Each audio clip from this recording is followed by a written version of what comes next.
या मालिकेच्या आजच्या भागात आपण पाहणार आहोत. अहिल्या प्रीतम आणि प्रियाला विचारत असते की पारूसुद्धा तुमच्या सोबत होती का, आणि त्याच वेळी आदित्य त्या ठिकाणी येत सांगतो की हो आई, पारूसुद्धा आमच्या सोबतच होती. आणि ते ऐकून अहिल्या विचारते की तुम्ही असा अचानक फिरायला जाण्याचा प्लॅन का बनवला आणि मुळात कामांचं काय केलं तुम्ही. आणि ते ऐकून प्रीतम म्हणतो की अगं आई, सगळी कामं पूर्ण झाल्यानंतरच आम्ही फिरण्यासाठी गेलो. तर अहिल्या विचारते पण का, आणि असं कोणालाही काही न सांगता तुम्हाला जायची मुळात गरज काय होती. तर प्रीतम म्हणतो की अगं, प्रियाला बाहेर फिरायला जायची खूप इच्छा झाली होती. तिला घरात ना खूप एकटं एकटं वाटत होतं, म्हणून मग आम्ही सगळेजण फिरायला गेलो. आणि ते ऐकून अहिल्या विचारते की प्रिया, खरंच तुला फिरायला जायचं होतं का. आणि त्यावेळी प्रिया खाली मान घालूनच हो म्हणते. तर अहिल्या म्हणते की मग ठीक आहे, पण एक गोष्ट लक्षात ठेवा, जर तुम्हाला कुठे बाहेर जायचं असेल ना, तर निदान घरातील एखाद्या व्यक्तीला तरी सांगून जा. गेल्या काही दिवसांमध्ये आपल्यासोबत काय काय घडलंय माहिती आहे ना तुम्हाला. आणि त्यावेळी सगळेजण हो म्हणतात. आणि मग त्यानंतर प्रिया आणि प्रीतम तेथून निघून जातात. तर आदित्य अहिल्याला म्हणू लागतो की आई, खरंच आमचं चुकलं, आम्ही तुला सांगायला हवं होतं. पण अहिल्या म्हणते की ठीक आहे, तू जा इथून. त्यामुळे मग आदित्यही तेथून निघून जातो. अहिल्या मात्र काळजीतच असते. पण मग त्यानंतर प्रियाला अचानक उलट्यांचा खूप त्रास होऊ लागतो. तिची तब्येत खूपच बिघडते आणि त्यामुळे प्रीतम काळजीत पडतो. तो तिला विचारत असतो की प्रिया, नेमकं काय होतंय तुला. तर प्रिया म्हणत असते की प्रीतम, मलाच समजत नाही आहे, असं वाटते की उलटी होईल पण होत नाही, माझं डोकंसुद्धा खूप दुखते. आणि हे सगळं काही ऐकून प्रीतम काळजीत पडतो. दुसरीकडे आदित्य त्याच्या खोलीत बसलेला असतो आणि पारूच्या आठवणींमध्ये हरवून गेलेला असतो. तितक्यात प्रीतम त्या ठिकाणी येतो आणि आदित्यला सांगू लागतो की दादा, पटकन चल, प्रियाची तब्येत खूप बिघडली आहे, मी आईलासुद्धा बोलावलं आहे. आणि मग आदित्य धावतच प्रियाच्या खोलीत जातो. तिथे दामिनी आणि अहिल्यासुद्धा असतात. त्या प्रियाला विचारत असतात की प्रिया, काय होतंय तुला. तर प्रिया सांगत असते की आई, मला उलटी होते आणि खूप डोकंसुद्धा दुखते, मला ना खरंच समजत नाही आहे काय झालं आहे ते. आणि त्यावेळी दामिनी विचारते की प्रिया, मला सांग, तुला कशा उलट्या होत आहेत, कोरड्या उलट्या होत आहेत का. आणि त्यावेळी प्रिया म्हणते की हो दामिनी काकू. आणि ते ऐकून दामिनी खुश होते आणि अहिल्याला इशारा करू लागते. आणि ते पाहून आदित्य आणि प्रीतम त्यांना विचारतात की नेमकं काय झालं आहे. पण त्याच वेळी प्रियाला पुन्हा त्रास होऊ लागतो आणि ती बाथरूममध्ये जाते. तर दामिनी हसतच अहिल्याला म्हणत असते की बहिणी, कळते का तुम्हाला, आपल्याकडे गुड न्यूज आहे. अहो, प्रिया प्रेग्नंट आहे, ती आई होणार आहे आणि म्हणून तिला या कोरड्या उलट्या होत आहेत. आणि हे ऐकून प्रीतम तर खूपच खुश होतो. तो म्हणत असतो, म्हणजे मी बाबा होणार आहे का. आणि त्यावेळी अहिल्या म्हणते की हो दामिनी, मला तुझं म्हणणं पटतंय, पण आपण एकदा डॉक्टरांकडून कन्फर्म करून घेऊयात. आणि ते ऐकून दामिनी म्हणते, बहिणी, मला तर खात्री आहे, प्रिया आणि प्रीतम आई बाबा होणार आहेत. आणि हे ऐकून प्रीतमचा आनंद तर गगनात मावेनासा होतो. आदित्यही खूप खुश असतो. ते दोघेजण आनंदाने एकमेकांना मिठी मारतात आणि अहिल्याला म्हणू लागतात की आई, आता आपण सेलिब्रेशन करायलाच हवं. तर अहिल्या म्हणते की हो, नक्की करू, पण एकदा डॉक्टरांना कन्फर्म करू द्यात. आणि मग त्यानंतर अहिल्या आणि दामिनी तेथून निघून जातात. तर आदित्य प्रीतमला म्हणत असतो की प्रीतम, बघ ना यार, पारू आपल्या कुटुंबासाठी किती लकी आहे. तर प्रीतम म्हणतो की अरे हो दादा, म्हणजे बघ ना, ती तुझ्या आयुष्यात आली आणि लगेच आम्हाला ही गुड न्यूज मिळाली, खरंच पारू खूप लकी आहे. आणि मग त्यानंतर आदित्य प्रीतमला सांगतो की आता तू प्रियाची खूप काळजी घे, ऑफिसचं अजिबात टेन्शन घेऊ नको. आणि त्यावर प्रीतमही हो म्हणतो. त्यानंतर आदित्य तेथून निघून जातो. तर प्रिया बाहेर येते. प्रीतम तिला म्हणत असतो की प्रिया, सावकाश ये, आराम कर, अजिबात कशाचीही काळजी करू नको. आणि त्यावर प्रिया हो म्हणत झोपी जाते. दुसरीकडे गणी पारूला म्हणत असतो की तायडे, तुम्हाला खाऊसाठी पैसे देशील का. तर पारू त्याच्यावर ओरडूनच म्हणते की काय रे गणी, सतत तुला बाहेरचं का खायचं असतं, घरात जे बनवलंय ना ते खा. आणि ते ऐकून गणी चिडतो आणि रागातच दार बंद करून बाहेर निघून जातो. तर पारू म्हणत असते की हा गणी पण ना, पण ठीक आहे, आता तो परत आला ना, मग मी त्याच्या आवडीचा मस्त शिरा बनवेल.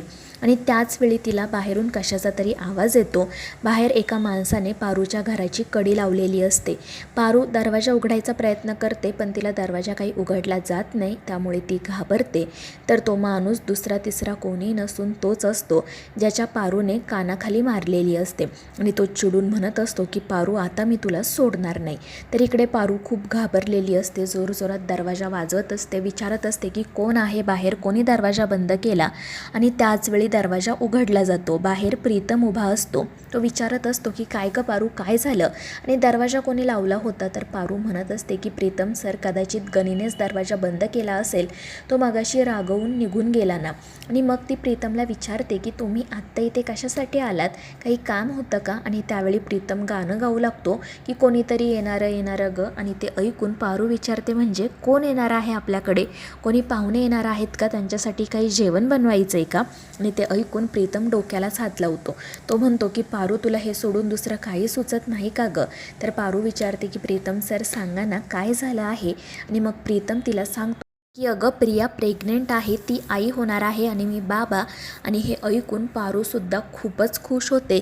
तर प्रीतम तिचा हात पकडत तिला गोल गोल फिरवत म्हणतो की पारू, आता तू काकी होणार आहे, मी खरंच खूप खुश आहे. आणि हे ऐकून पारू देखील आनंदाने म्हणत असते की प्रीतम सर, आता तुम्ही ना काही काळजीच करू नका, बघा मी प्रिया मॅडमची किती छान काळजी घेते ते. आणि ते ऐकून प्रीतमही खुश होतो. त्यानंतर मग दुसऱ्या दिवशी सकाळी प्रियाला जाग येते. तिच्या लक्षात येतं की तिला उठायला खूप उशीर झाला आहे. तितक्यात प्रीतम त्या ठिकाणी येत म्हणतो की प्रिया, तू अजिबात घाबरू नको, आत्ता यापुढे तुला जेव्हा उठावंसं वाटेल ना तेव्हा उठ, अजिबात कशाची काळजी करायची नाही. आणि ते ऐकून प्रिया विचारते की हे काय बोलताय तुम्ही. तर प्रीतम म्हणतो की ते सगळं जाऊ दे, तू आता आराम कर.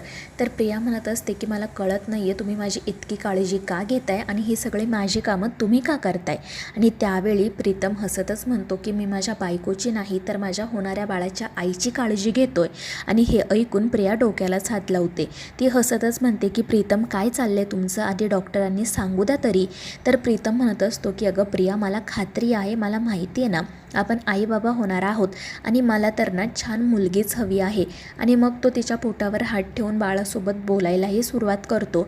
आणि त्यामुळे प्रियाला हसायला येतं. ती म्हणत असते की प्रीतम काय चालले तुमचं, चला मला आवरू द्या. आणि त्यामुळे प्रीतम हसतच म्हणतो की ठीक आहे, पण तू इतक्या पटपट मूवमेंट करू नको, हळूहळू पाऊल टाक. आणि त्यावर ती हो म्हणते.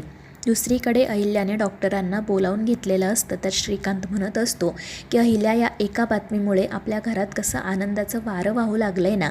तर अहिल्या म्हणत असते की हो श्रीकांत, मी सुद्धा खूप खुश आहे, आता फक्त डॉक्टरांनी कन्फर्म करायला हवं.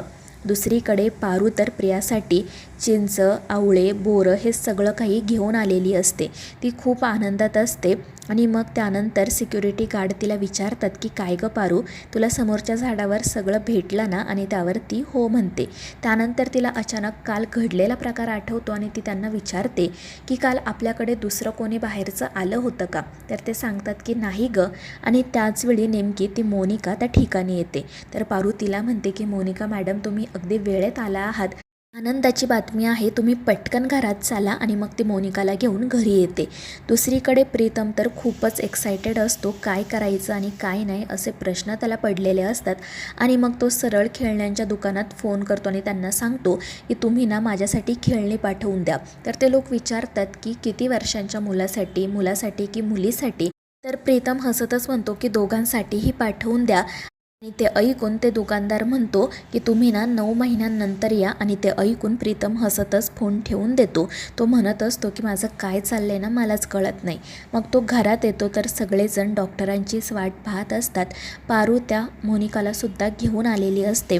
आणि पारूच्या हातातील ती सगळी फळं पाहून अहिल्या म्हणते की अरे काय चाललंय तुमचं, डॉक्टरांना आधी कन्फर्म तर करू द्या. तर प्रीतम म्हणत असतो की अगं आई, त्याची गरज नाही आहे, मला माहिती आहे ना. आणि ते ऐकून ती मोनिका मध्येच विचारते की अरे काय चाललंय नेमकं, तुम्ही कशाबद्दल बोलताय.